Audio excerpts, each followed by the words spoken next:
Hey there, everybody. How you doing? You doing good? I hope you're doing good. I'm doing pretty good. Actually, I'm not doing so good. Yeah. I'm not. Actually, I'm not doing so good. I'm actually a little pissed off right now. Pissed off at myself because I accidentally erased a bunch of work that I did. This snowflake that I'm doing right now that you're listening to is a redo because this morning when I was getting ready to work on what I'm working on, I accidentally erased probably about 4 hours worth of work. It's gone. And first thing in the morning, it's just one of those days. And I'm pretty cheesed. I gotta say, I'm laughing because if I don't, I'll cry. I mean, it was just one of those things to where, it's my own fault. I can't blame equipment. Can't blame anyone but myself.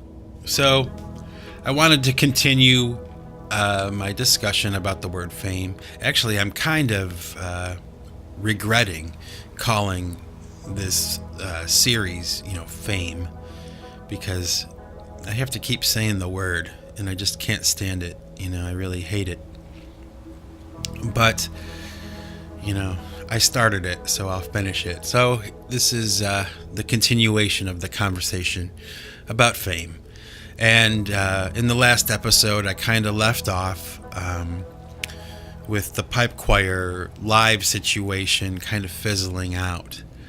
And during the time I was doing the live pipe choir thing, I was getting phone calls from this drummer that I knew. His band was called Preferable Sect. Preferable Sect. And Preferable Sect was a really great band. They were one of those bands that I felt deserved a push out of the city of Cleveland. I mean, they were really on a high level as far as songwriting was concerned. And it was back when I was in Thumper Incorporated. And I was, of course, the drummer, and he was a drummer. And his band and my band would do shows together every once in a while. And him and I wound up becoming friends, which was, in a lot of ways, really unusual, because drummers are very competitive. Usually, it's a very competitive instrument. I don't know why that's the case, but that's my understanding that I've come to over the years. Anyway, in this situation with this guy from this other band, we became friends. I'm not friends like when we hung out or anything. Just kind of like when I saw him at a gig, we would talk.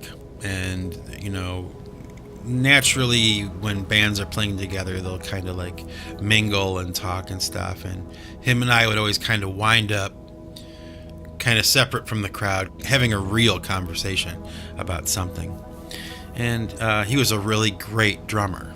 And apparently, he thought I was all right too, because right around the time Thumper was breaking up, Preferable Sect was breaking up too, for whatever reason. And he started to call me because he was putting together a new band with a former member of Preferable Sect who was the lead singer. And that guy was going to be the former lead singer of Preferable Sect was going to be the bass player and singer in this new band. And this drummer from that band was going to play guitar and sing for this new band, and they needed a drummer. So he started to call me, and it was like when pipe choir was kind of doing the live thing, and I was really trying to get my arms around that. And I wasn't really interested in playing with anyone else. And if I remember correctly, it wasn't the only offer that I had gotten to play drums in a band at that time. So I was kind of like, turning people down because I was trying to do this other thing. And it wasn't just this guy that I was turning down. It was nothing personal. It was just, I was really busy doing the pipe choir thing. But he was really persistent. I mean, he just, wouldn't take no for an answer. And this phone call thing probably went on for maybe like 3 or 4 months, maybe even 6 months, where it was just him calling me every couple weeks or whatever. And, hey, did you change your mind? And so finally, when the pipe choir live thing fizzled out, I decided, well, I should probably start drumming in a new band. And he was really persistent about it. So I finally agreed to come down to their practice space and jam with them and kind of feel the situation out. Now, what kind of sucked was, in the city of Cleveland, there are 2 sides to the city. There's the east side and the west side. I know some cities are divided north and south or whatever. In Cleveland, it was east and west. And the west side, from my perspective, seemed to be a little more middle class and suburban. And I was from the west side. These guys were from the east side, and the east side seemed to me to be a little more cosmopolitan, a little more upper crust. I mean, it definitely had its bad neighborhoods and all that kind of stuff. Both sides did, really, the closer you got to the city of Cleveland. But there was this line of demarcation, culturally in Cleveland. At least that's what I saw. That's how it seemed to me. And having band practice with them meant, this huge trek across town to go to band practice. And at the time, I didn't have a car. I remember that. And the bass player / lead singer agreed that he would come pick me up because he lived on the west side, and we would go to practice together. So that's how we did it for a while. And that was kind of like the beginning of my relationship with him, because we were having this crash course of like getting to know each other and everything. And we wound up becoming really good friends. And I would still consider him a very good friend, although he may not consider me one anymore. But so I went down to their band practice, and it went really, really well. Okay, I mean, it was apparent to me that there was substance there, that we were, that there was some magic in the room, and it was worth devoting, time to. So we became a band, and we rehearsed a lot. It was one of the things I can say about this band, which later became Slow Bob, SLOBOB. We practiced more than any other band I played in, ever. And these 2 guys were a little bit older than me. And like I said before, they were in a band together already. So it was kind of like they were tight, and I was like the interloper. I was like the new guy. And it remained like that until the very last day I was in the band. I mean, that dynamic never really changed.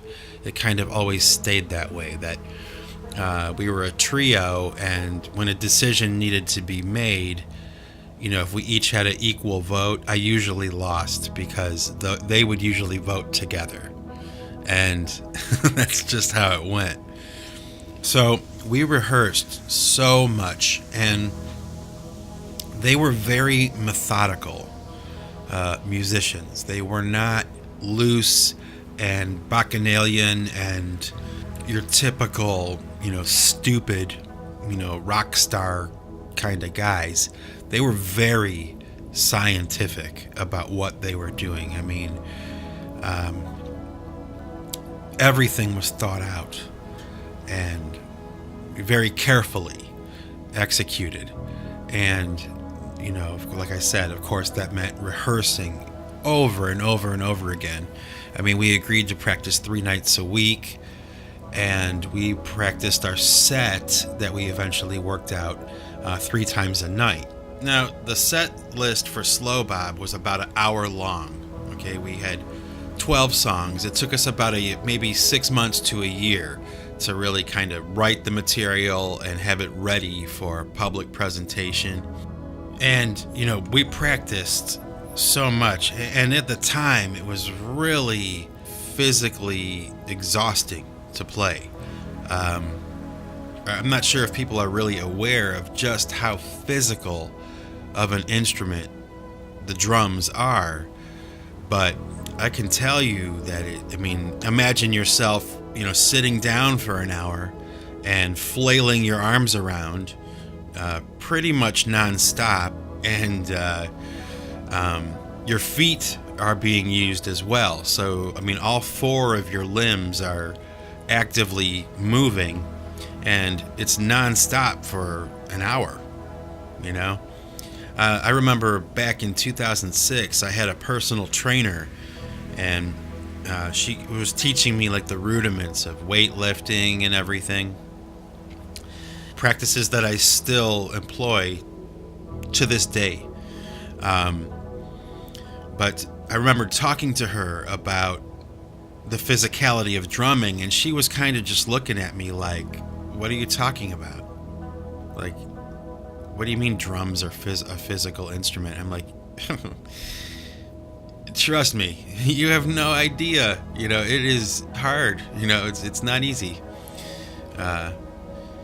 Anyway, so practicing as often as we did, kind of at the time, it kind of sucked. But what wound up happening, and the genius of it, the brilliance of that idea, was that we had learned the songs so well that we didn't have to really think about it anymore. Like, it was muscle memory, okay? And the advantage to that I learned, from actually going through this experience, was that for the first time as a drummer, I was no longer focusing on playing the music I was playing. I was now starting to focus on the mechanics of my playing. Okay, when I talk about the mechanics of my performance, what I'm talking about specifically is just my elbows, how high are the sticks going above my head, how am I hitting the cymbals, like concentrating on smooth movements from one drum to the next, or trying to apply some element of grace and smoothness to my movements. Do you know what I mean? And it made all the difference in my career from that point forward as a drummer. Just having the extra bandwidth in my brain now to actually be thinking about what my forearms are doing, what my shoulders are doing, and I really started to kind of change and advance my playing, because we had just practiced so much that it wasn't like any other band I'd been in before, for that reason. I remember the first night that I went down to practice with them, I used the guitar player's drum set. It was in their studio, in their rehearsal space. And so he said I could use his drums, just to kind of get the ball rolling and, make it easier for us to get together. And that was like the beginning of a thing for me too.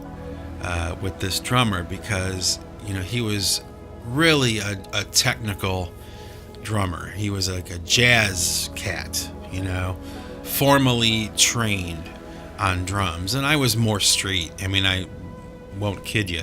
I mean, I was really I was a natural player. I didn't take any lessons, or I had no disciplines that were handed down to me. I just approached the instrument the way I thought it should be played. And he came from a very different mathematical, logical kind of place as far as the approach to the instrument.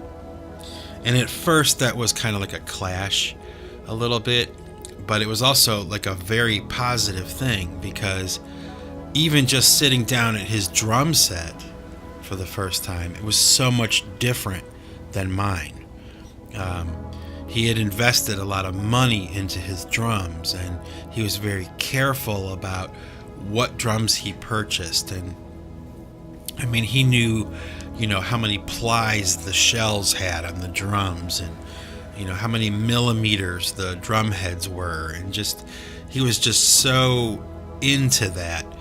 And I was so unfamiliar with that kind of thinking that just being in the room with him and being in a band with him and sitting behind his drums as opposed to mine, it was just like a revelation. And I think, like I said, at first it was kind of like a source of like contention between him and I. And it did, truthfully, it did remain that way for, the rest of my tenure in the band as the drummer. But it wasn't all bad. It was, it was probably the only real way that I would ever really grow as a drummer, is to have somebody who's older, who comes from a different school of thinking, and be forced to be collaborating with someone like that. So it wasn't all bad anyway, but ultimately it made me a better drummer. And that process of me becoming a better drummer started that very first day that we got together, because I was using my snare drum on his drum set, and he was like, after a couple of tunes that we jammed through, or a couple of jams we had, he was like, why don't you try my snare drum? Oh, no, I'm okay, I got mine, it's good. No, why don't you try mine? And sure enough, I pop his snare drum on there, and I'm sure that not everyone who's listening to this is a drummer. They probably don't really understand this, but I'll explain it to you. Okay, the snare drum on a drum set is central. It's a very important drum. And his drum was so much better than mine, and sounded so much better than mine, that I eventually went out and bought the exact same drum. And it was just a different color, and it was a Premier Janista snare drum, birch shells, cobalt blue is mine.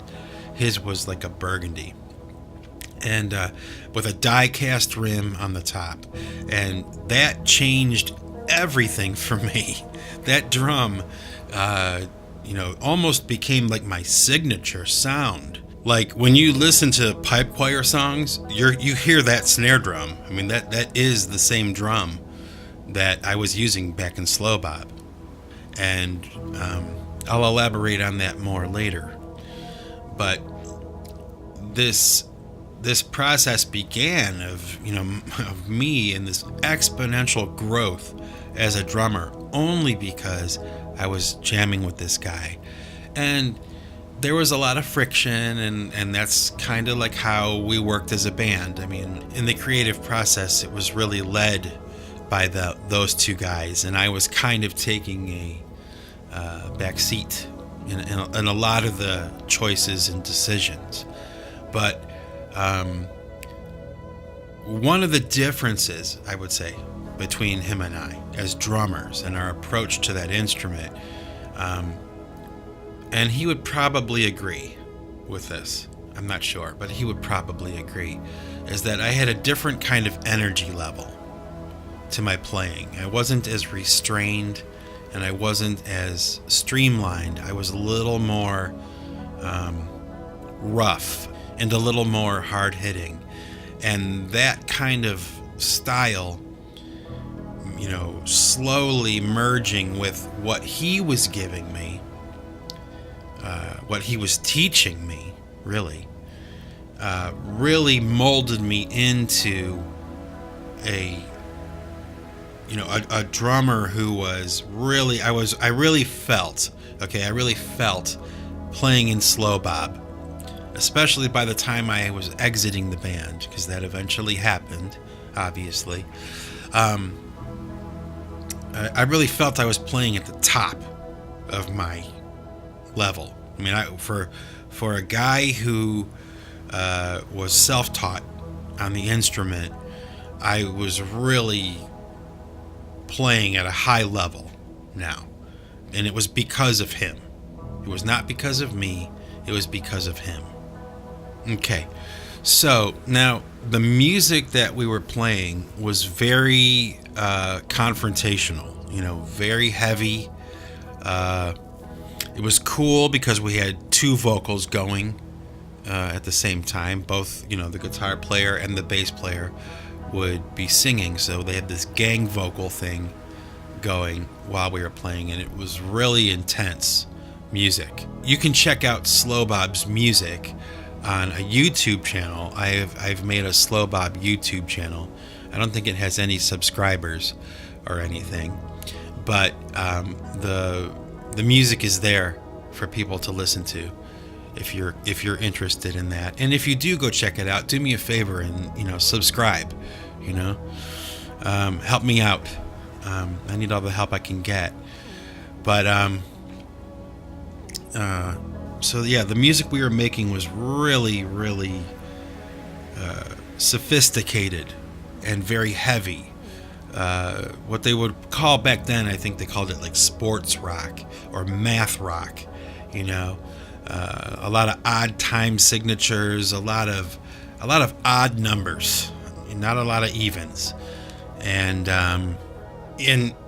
because we were using those odd time signatures and everything, it was really kind of like breaking away from the traditional song structures and really, forcing like an unnatural feeling to all of the songs, like going against what would be a predictable change. Instead of doing something 4 times and then changing, we would do it 5. Or instead of doing something, for 8 bars, we would add another, So like everything was like ripped away from the comfortable changes and the natural changes. And it was really challenging that way. But at the same time, I think it's really what makes that music interesting, even today, when you listen to it today. I mean, for me, it really was, taking me out of my comfort zone, and that made all the difference as far as I was concerned. I mean, check it out for yourself, and you can see what I mean, and listen for that snare drum. And like I said, they were very methodical, and we would practice and practice and practice and practice over and over again, and we got it so tight. I mean, so tight to the point that when we played a show, I mean, we just laid it down. I mean, we didn't even have to think about it. And we would just blast people, and we established a buzz on our scene really fast, based strictly on our live performances.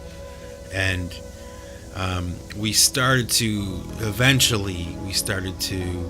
travel, and eventually we started our own label, King Size Records.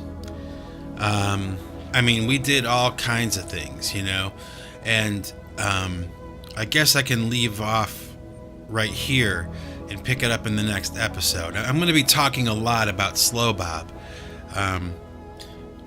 because it really was a turning point for me. It changed me as a person and as a drummer and as an artist on a molecular level. So I am going to devote a little bit of time talking about this because it's really that important, I think, to my story.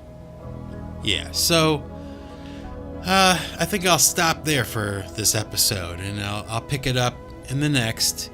I hope this wasn't too boring. I know it was a lot of technical talk, but trust me, it's all leading us to the point I'm trying to make.